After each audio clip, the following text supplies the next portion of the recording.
عبادت کا ایک بڑا خوبصورت فائدہ کہ مخلوق خدا کو اس بندے سے محبت ہو جاتی ہے، حتیٰ کہ اس بندے کی موت پر آسمان و زمین روتے ہیں۔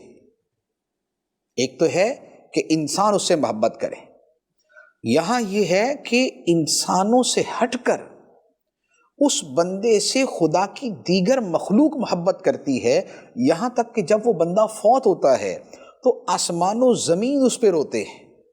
اور یہ باقاعدہ احادیث کے اندر بیان کیا گیا۔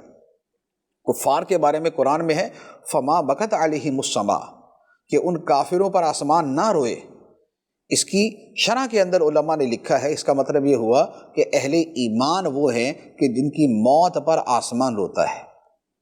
اور اس کے بارے میں تفسیر خازن کے اندر ایک روایت ہے، حضرت مجاہد رحمۃ اللہ علیہ بہت بڑے آئمہ تفسیر میں سے ہیں اور حضرت عبداللہ بن عباس رضی اللہ تعالی عنہما کے شاگرد ہیں۔ آپ سے سوال ہوا کیا مومن کی موت پر آسمان و زمین روتے ہیں؟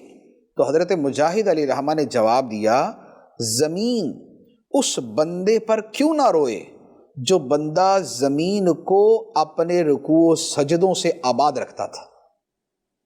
زمین اس پہ کیوں نہ روئے جو بندہ زمین کو اپنے رکوع اور سجدوں سے آباد رکھتا تھا، اور آسمان اس بندے پر کیوں نہ روئے جس کی تسبیح و تکبیر آسمان میں پہنچتی تھی۔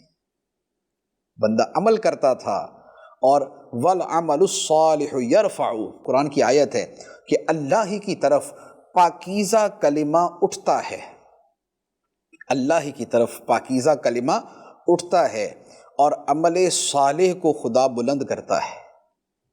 تو جس زمین پہ بندہ عبادت کرتا ہے وہ زمین اس پہ روتی ہے کہ یہ بندہ دنیا سے چلا گیا، اس کی عبادت کی وجہ سے مجھے خدا نظر رحمت سے دیکھتا تھا۔